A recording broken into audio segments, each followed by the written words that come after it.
Olive oil is the essence of Greek Mediterranean cooking. It is the key ingredient in almost any dish. It's a way of life. In ancient times, Homer called it liquid gold, and Hippocrates praised its health benefits. Today, it's highly regarded by health and wellness experts, as well as chefs all over the world. Greece is one of the top producers and exporters of olive oil. Let's discover some of the tastiest olives and finest olive oils.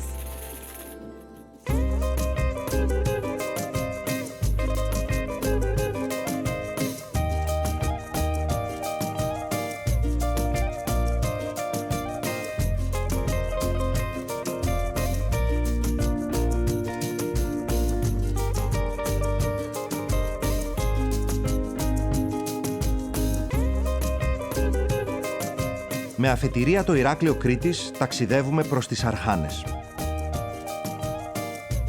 Πριν φτάσουμε στον προορισμό μας, σταματάμε για μια σύντομη επίσκεψη στο Φουρνί. Έναν κατάφυτο λόφο γεμάτο πεζοδρομικές διαδρομές μέσα στη φύση. Ενώ η θέα, από το μικρό πέτρινο θεατράκι προς τις Αρχάνες, είναι μαγευτική. Οι Αρχάνες είναι ένας πρότυπος παραδοσιακός οικισμός με αναπαλαιωμένα πέτρινα σπίτια και διατηρητέα αρχοντικά. Κάνοντας μια βόλτα στα αληθόστρωτα δρομάκια, μπορεί κανείς να θαυμάσει τα έντονα χρώματα των σπιτιών. Ενώ στην κεντρική πλατεία, οι ταβέρνες και τα καφενεία σερβίρουν τοπικά εδέσματα. Στην περιοχή αυτή παράγεται ένα λάδι κορυφαίας ποιότητας, το εξαιρετικό παρθένο ελαιόλαδο Αρχάνων. Η χαρακτηριστική φρουτώδης γεύση του και το πρασινοκίτρινο χρώμα του το καθιστούν πρώτη επιλογή στην κρητική γαστρονομία. Κυρία Μαρία! Καλώς τον κύριο Σωτήρη, καλώς ήρθατε. Καλώς ήρθατε στο καλύτερο μέρος των Ποιο είναι αυτό? Είναι στο το Βαθύπετρο εδώ. Έφτασα και εγώ λοιπόν. Και είναι και οι Αρχάνες εδώ. Για να μου τα πείτε όλα τώρα. Να σας τα πω, ευχαρίστως. Τα παλιά χρόνια τότε, οι άνθρωποι πρέπει να ταΐζουν τις εργάτες, να μαγειρεύουν φαγητό, να χορταίνουν. Και τους έκαναν αυτό το φαγητό το παλιό. Πώς το λένε, παλιό. έχει τίτλο. Ναι, λέγεται. Μοσχαράκι με κολοκύθια. Κοτσινιστό μοσχάρι με κολοκύθια. Οπότε τα υλικά που θα χρειαστούμε είναι αυτά που βλέπω στον πάγκο. Αυτό που βλέπετε είναι το Πάμε να τα δούμε. Το λάδι, Ένα. το κρεμμύδι, Ναι. το κρέας που θα το βάλουμε, το σιτάρουμε. Στιθοπλευρές. Ναι. Κολοκυθάκι. Ωραία.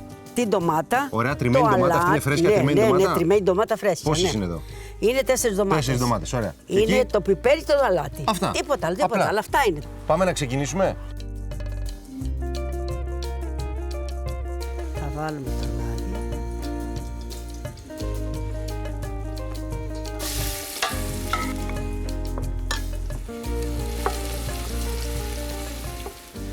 Το κρετού. Να το σοτάρουμε 10 λεπτά. Ωραία. Το παρακαλώ, μου βάζεις από το νεράκι από εκεί. Από πού? Από τη βρύση είναι το Βαθύπετρο εδώ, το νερό αυτό, το μοναδικό από το βράχο βγαίνει. Εκεί? Χρόνια, ναι.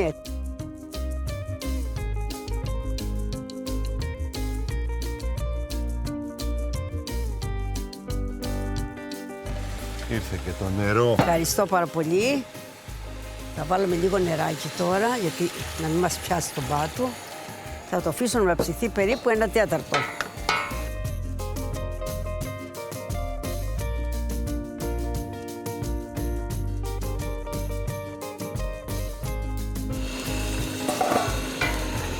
Τώρα θα βάλουμε το κολοκυθάκι στο κρέας μέσα. Θα το αφήσουμε περίπου 1 τέταρτο. Έλα δεις τώρα, Σωτήρη μου, έλα δεις αγώνη, κοίταξε. Ωραία. Χωρίς να τα τρυπάμε πολύ, να μην το τίποτα, τραυματίσουμε. όχι. Εκεί. Τα αφήνουμε τώρα, το σκεπάζουμε και σε 1 τέταρτο είναι ψημένα. Ωραία. Με καπάκι ή χωρίς? Με καπάκι. Με καπάκι.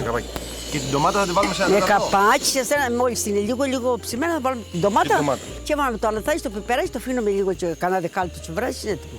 Τώρα, κυρία Μαρία, μου επιτρέπετε να κάνω αυτό εγώ, Να το κάνεις, είναι Παναγία. Κι άλλο βάλω όσο θέλει, είναι φοβερό. Λίγο. Και λίγο αλάτι. Ναι, και αλατάκι. Ωραίο, Ναι, είναι η ώρα να το βάλουμε τώρα. Την ντοματούλα. Και θα βάλουμε και το αλατάκι και το πιπεράκι και ψήνεται τώρα. Σε 10 λεπτά είναι έτοιμο. Παιδιά, είναι τέλειο. Μπορούμε να το σερβίρουμε τώρα, να δοκιμάσουμε. Έτοιμο, Είναι πάρα πολύ ωραίο, ναι. κυρία Μαρία, να σας βάλω και εσάς. Ευχαριστώ πάρα πολύ. Γιατί αυτός που μαγείρεψε πρέπει Να πάντα να είσαι καλά. δοκιμάζει. Ευχαριστώ πάρα πολύ. Και λίγο σαλτσούλα Ευχαριστώ. εδώ πέρα. Ναι, εντάξει. Είναι πολύ μαλακό. Πολύ μαλακός, ωραίο. Κυρία Μαρία, είστε φοβεροί. Και εσείς και το Ευχαριστώ κολοκυθάκι. πάρα πολύ. Σε Και η ευχαριστώ. συνταγή. Και το Η ελαιόλαδο. συνταγή. Το ελαιόλαδο είναι το πάνω αυτό. Μείνετε μαζί μας και ανακαλύψτε τον επόμενο προορισμό μας.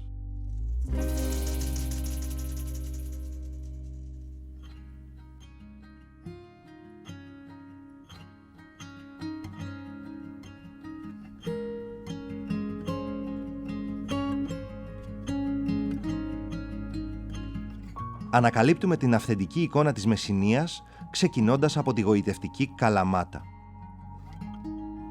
Μια παραθαλάσσια πόλη της Μεσσηνίας που προσφέρει ένα έξοχο μείγμα ιστορίας, πολιτισμού και εκπληκτικών τοπίων. Ξεκινάμε την εξερεύνησή μας από το κάστρο της Καλαμάτας του 13ου αιώνα για να απολαύσουμε την πανοραμική θέα της πόλης και του μεσσηνιακού κόλπου. Σημείο αναφοράς για τους παραθεριστές, η μοναδική παραλία της Βοηδοκυλιάς, που θεωρείται από τις πιο όμορφες όχι μόνο στην Ελλάδα, αλλά και σε ολόκληρη τη Μεσόγειο. Και η μυστηριακή, βραχώδης παραλία του Φωνέα, όπου τα κρυστάλλινα νερά σας προσκαλούν για ατελείωτες βουτιές. Στην ενδοχώρα της Μεσσηνίας και στις έφορες πλαγιές της γεννιέται ένα από τα πιο πολύτιμα δώρα της ελληνικής γης, το ελαιόλαδο Καλαμάτας. Φημισμένο παγκοσμίως με πλούσιο άρωμα, χρώμα και γεύση, το πράσινο χρυσάφι αποτελεί σύμβολο παράδοσης και ποιότητας. Λοιπόν, Παναγιώτη, θα σου πω εγώ τι ξέρω και θα μου εξηγήσεις για ποιο λόγο βρισκόμαστε εδώ πέρα. Σωστά. Εγώ ξέρω ότι το χρώμα του ελαιολάδου δεν αποτελεί ποιοτικό χαρακτηριστικό. Πάρα πολύ σωστά, Σωτήρη. Γι' αυτό έχω επιλέξει συνειδητά να φέρουμε 3 διαφορετικά ελαιόλαδα, όλα pop Καλαμάτας, Ωραία. από κορονέικη ποικιλία. Όμως αυτό βλέπεις ότι είναι τόσο διαφορετικά, αλλά ταυτόχρονα δεν σημαίνει ότι είναι το ένα καλύτερο από το άλλο. Είναι εξίσου καλά. Οπότε τα έχουμε βάλει σε διάφανα μπουκάλια εδώ. Για ποιο λόγο? Μόνο και μόνο για να δούμε ότι ο διαφορετικός χρόνος συγκομιδής, επίσης από το πιο μέρος της Μεσσηνίας, γιατί το pop Καλαμάτας είναι από ποικιλίες κορονέικη και μαστοειδή, μπορεί να είναι από ορεινό μέρος. Βγάζει λόγω του τερουάρ πιο σκούρο ελαιόλαδο. Όσο πιο νωρίς συγκομιστεί, τόσο πιο σκούρο πράσινο. Είναι καθαρά θέμα χρώματος, τίποτα όμως ποιοτικό χαρακτηριστικό. Πώς ξεκινάμε, πώς συνεχίζουμε? Θα δοκιμάσουμε αυτό. Λοιπόν, τι κάνουμε, το βάζουμε στην παλάμη μας, επειδή είναι και κάπως κρύο σήμερα η μέρα, για να το ζεστάνουμε τρίβοντάς το και να το φέρουμε επιθυμητά στους 28 βαθμούς Κελσίου για να αρχίσουν να ανεβαίνουν οι πτυτικές ουσίες του ελαιολάδου. Μετά το φέρνουμε κοντά στη μύτη μας και αρχίζουμε να το μυρίζουμε και αν θέλουμε μάλιστα επαγγελματικά να το αξιολογήσουμε, αρχίζουμε να το απομακρύνουμε για να δούμε σε ποιο σημείο σταματάμε να το μυρίζουμε. Όσο πιο μακριά καταλαβαίνουμε ότι είναι πολύ έντονο το φρουτώδες άρωμά του. Μετά θα ρουφήξουμε μια μικρή ποσότητα και θα βάλουμε τη γλώσσα μας πίσω από τα πάνω δόντια και να κάνουμε αυτό το χαρακτηριστικό ήχο του ελληνικού καφέ. Βάζουμε οξυγόνο για να το αντιληφθούμε καλύτερα τη γεύση. Και το αφήνουμε να πάει σε όλη τη σωματική κοιλότητα. Προσπαθούμε να καταλάβουμε την πικρή του γεύση και σε μερικά δευτερόλεπτα το πικάντικο του, δηλαδή την επίγευση. Αυτό που νιώθουμε εδώ. Το συγκεκριμένο πώς το βλέπεις? Πιο πολύ πικάντικο, παρά πικρό. Πολύ σωστά. Επίσης, pop Καλαμάτας, από άλλη περιοχή του νομού και ας δούμε τη διαφορά όσο έχουμε στο μυαλό μας και το προηγούμενο.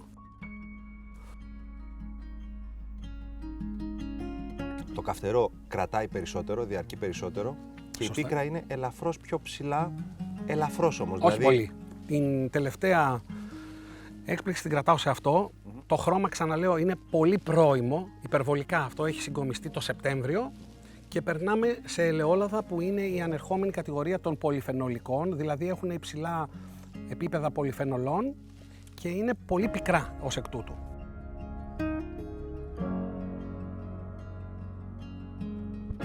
Το βλέπεις? Γκαζόνι, Εγώ νιώθω ήδη ένα μούδιασμα στους κάλικες της γλώσσας. Μ' αρέσει. Αυτό πρέπει να μάθουμε. Αυτό που θα έπρεπε να λέμε στα παιδιά μας από μικρά, σε αυτή τη χώρα που θεωρούμε δεδομένο το ελαιόλαδο, είναι όσο πιο πικρό τόσο το καλύτερο, για λόγους υγείας εννοώ. Οι γεωπροστατευτικές ιδιότητες, το φουλ, πρέπει να μάθουμε να εκτιμούμε το πικρό στη γεύση μας. Το σημαντικό είναι να είναι εξαιρετικό παρθένο ελαιόλαδο, το οποίο είναι να είναι όντως μία οξύτητα κάτω του 0,8 και να μην έχει ελαττώματα. Οργανοληπτικά δηλαδή, η μύτη μας και το στόμα μας να μην αντιληφθεί κάτι αρνητικό. Από εκεί και πέρα η γεύση είναι υποκειμενική. Εδώ έχουμε μια μανιάτικη πατατοσαλάτα, όπως τη λέμε, πατάτα, πορτοκάλι και παστό. Και επίσης να σου πω ότι η κορονέικη ποικιλία παραδοσιακά ταιριάζει πολύ με τα εσπεριδοειδή. Σε ευχαριστώ που ήρθες. Εγώ σε ευχαριστώ, Παναγιώτη. Χάρηκα πολύ.